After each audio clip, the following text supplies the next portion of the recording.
Hey everyone, it's Allie and welcome to my channel and welcome back to another Fireside Chat. Today I have my little puppy, Gibby, here. He loves the fire, and I have my other dog, Bernard, just right off camera.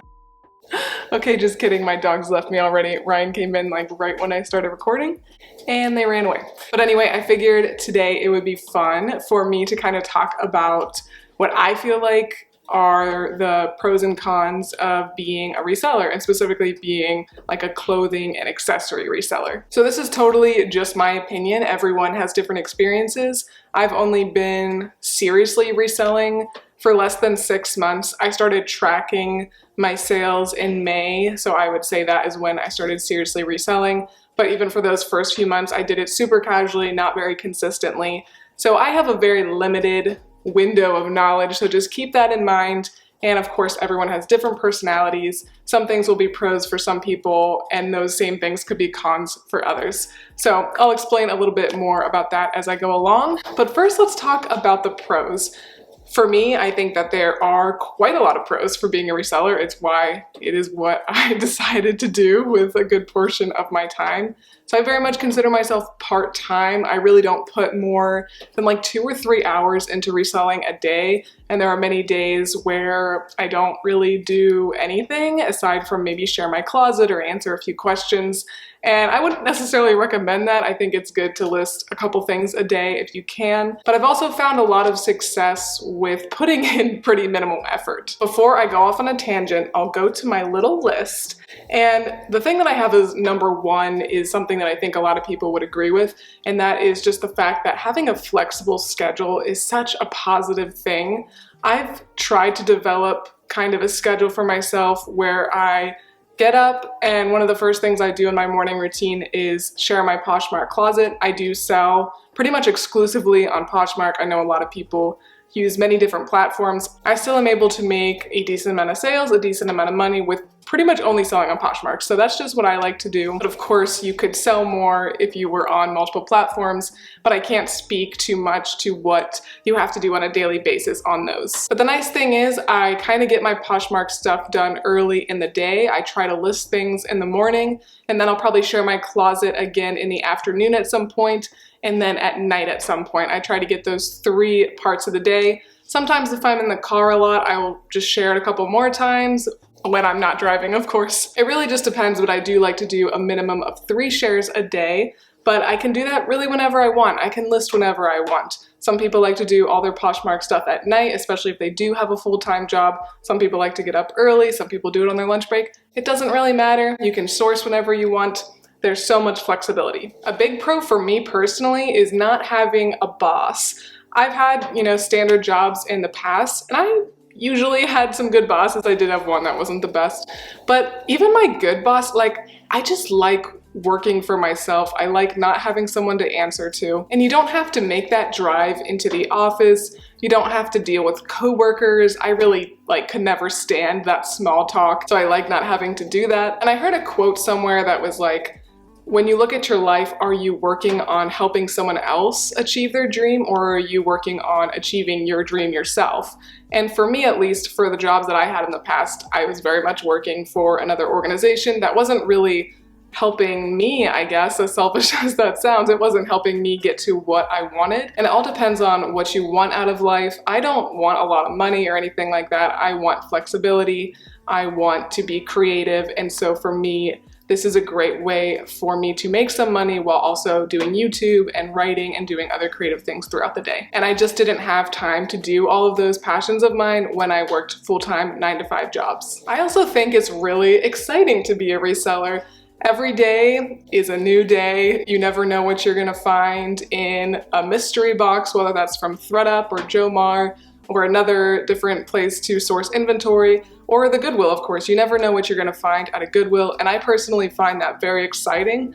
I don't think I'll ever get tired of the thrill of finding something really good, especially in a Goodwill store. And it's also like a little adrenaline boost. I feel like every time you make a sale, I have a smartwatch, I have an Apple Watch, and I'll get a little buzz on my wrist whenever I'll get a sale, and it's really just nice to see that, and it just gives you that little boost of euphoria. Another great thing about reselling is the startup costs are basically zero. I'm gonna do a whole other Fireside Chat video where I talk about how you can start your reselling business from zero and how you can go from that to having everything you need and making a really solid side income. So I won't talk too much about that, but I think that is a wonderful thing that you can start your own business with basically $0, truly $0. And just to round out the top 5, there are many more than 5 reasons that I think it's great to be a reseller, but my 5th reason is just the potential. There's so much potential. A lot of other jobs, especially part-time jobs, you are capped off at some point.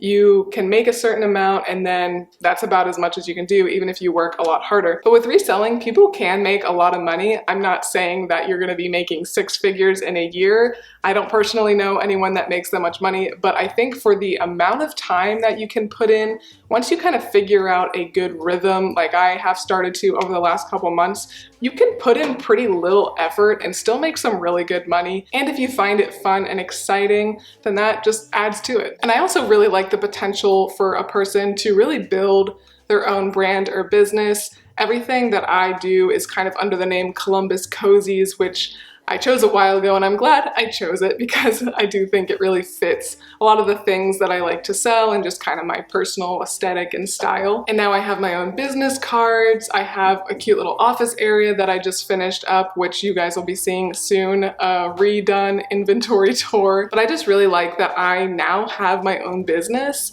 and I'll be filing for an LLC, making it official next year, paying my taxes, doing all the stuff that small businesses do. And I think it's really easy for us as resellers, especially if you do get into it gradually like I did. It's easy to not really consider yourself a legit business, but we are, guys. We gotta give it to ourselves. Okay, so now for the cons of reselling. I do think there are a few. I will match my 5 pros with 5 cons. So I think the biggest thing, which I'm very thankful is not a huge issue for me and my husband in our situation, but is an issue for many others, is that there's no fixed income. It's not like most jobs where even if you're working at McDonald's or something, you know if you put in a certain amount of hours, you will get paid for that. With reselling, that is not the case at all. You really don't know how much you're gonna make in a given month. I have goals for myself. Some months I reach them and I exceed them. Some months I haven't reached them and I put in the same amount of effort. So you can kind of have a goal for yourself, but at the end of the day, you can't force someone to buy your stuff. So if you're someone who needs to make a certain amount of money from a side income, I would not say reselling is probably the thing for you. Maybe it could be your side hustle, and then once you build it up a little bit more, it could be a pretty solid thing for you to do. But say you need to make $2,000 a month for a bill, you need to bring that in. You're just not guaranteed that with reselling, but you could be guaranteed that working a different part-time job. So that's just something to really keep in mind, especially at the very beginning of your reselling journey. Storage can also be an issue. It's been an issue for me, and that's why I have a new inventory tour for you guys that I'll be filming soon. And it's taking up a whole room of my house. And I'm very lucky because it's just me and my husband. We don't have any children, and we did have 2 rooms that we were using as guest rooms. So we decided to convert one into my new storage area / office. And even that is already pretty full. And I have a lot less things for sale than a lot of people. But most people can't really give up a whole room of their house. So that's just something to consider too. Some people's solution is to focus more on high-end items, so you might have less items and you sell them for more money, but you just kind of have to figure out whatever works for you. You can also, of course, store your things in other locations. I really don't want to do that myself just because I like having everything in my house, but some people, that is the best solution for them, but that is another cost. Also, I would say, as someone who has been doing this for a while, and also someone who does have a background in counseling, that this is the type of job that can really affect your mental health. I try to keep a very wide perspective on this whole thing, but if you have a couple no sale days in a row and you've been doing work, you've been putting the work in and people just are not buying, that can really affect your mental health, especially when you think, oh, I've put 8 hours and I haven't made any money in the last couple days. That can just be really hard. And just how you get that really positive boost from getting a sale, the opposite can happen when you go too long without a sale. Also, just the fact that you are by yourself a lot, unless you have a big family in your house or you go to coffee shops to work all the time or something like that. For the most part, you are alone. And I am a big introvert, so I really don't mind that much at all. I much prefer this whole setup than going into an office and dealing with coworkers. But I know some people would probably get very lonely, and I definitely get lonely sometimes. And I think a solution for me in the future is just going to a coffee shop maybe a couple times a week to just be around people, get out of the house. There are times when I don't leave the house for like 4 days and then I'm like, okay, this is a problem. I would also say that the job can just kind of get tedious sometimes and you might just really not want to do it. But just like any job, there's hard things, there's things that you don't want to do, but you got to do them anyway. And by that I mean you might not want to be doing all your inventory, you might not really feel like listing, your thumbs can get a little tired after a while. All that kind of stuff can really add up and it gets just kind of annoying, especially if you are in a period where you haven't really made that many sales or made really good sales or found some good stuff. It's easy to get kind of like annoyed with that, I would say. But in that situation, like I said, every job has its negatives, so you have to just like really look on the bright side with that kind of stuff. That's kind of a downside of this, but there are so many other positives. And then the last con that I will say is that it can be really hard to turn off. So unlike, say, going to McDonald's where you go to your job and then you leave and you literally can't do anything for it at home, with this, you're doing pretty much everything from your phone. The inventory is probably in your house. So it can be really hard to say, I'm only gonna work on this 2 or 3 hours a day from this time to this time. For me at least, it often gets spread out pretty far over the day. So I might work 5 minutes here, 10 minutes there, whatever, but I do end up working on stuff many different hours throughout the day. And if somebody sends me a question or something, I do like to answer it pretty quickly because that can be the difference between a sale or not. And so I can imagine if you have a bunch of kids or just a lot of other demands in your life, it could be hard to keep reselling in that very limited pocket of time that you might have. And I also have heard a lot of resellers say like it gets kind of addicting, like they really get addicted to the work. I've definitely been there some days. Some days I'm like, oh, I really put a lot of hours in today, but then I might take the next day off or something.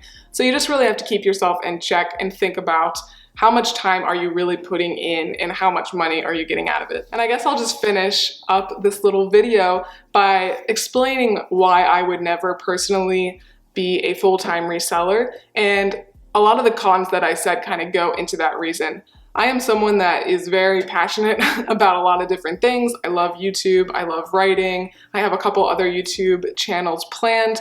Being thrifty and reselling is just one part of my life, and I would definitely personally feel quite bored and unfulfilled if this was the only thing I did. And kind of like I was saying with the cons, if I was doing this full time, I would expect myself to make a little bit more money, and that would be putting more pressure on me to find a lot of good inventory and get that inventory sold, and that would probably make me lose the magic of thrifting, and I would not want to do it anymore. And at that point I would probably just get a different full-time job. But there are so many full-time resellers who absolutely love it, and they might even have a warehouse and staff under them, and they truly make it a large business for them, and that is awesome. So you just have to really think about what you want. But yeah, for me, being a full-time reseller is not my goal at all. I will always put in kind of 2 to 3 hours a day, and I'm actually trying to figure out ways that I can work a little bit more efficiently as I am starting to get my other YouTube channels running. So I'm not necessarily looking for a ton of growth in my business, but more figuring out how to work smarter, finding better items, learning a lot more as I go along about what is great to pick up, what is not. But for me, it is just a wonderful part-time hustle. But let me know down below if you are a reseller and you're part-time. Is that what you like? Do you like staying at that part-time level, or do you have aspirations of being full-time? And if you are not a reseller but clicked on this video hoping to learn more about it, please leave a question down below and I will do my best to answer it. Like I said, I haven't been doing this for a super long time at all, but I am here for you guys. I am going through it. I've made some mistakes, so I can make a video about that too. The mistakes that I've made along the way and maybe some advice I can give to you all. But that's all I have for today. I hope you enjoyed this little fireside chat. I'm really enjoying making these videos, and I know a lot of you guys have said nice things about them, so I will just keep making them as long as I have ideas. But thank you so much for watching. Give me a big thumbs up and subscribe if you're not already, and I will see you next time. Bye.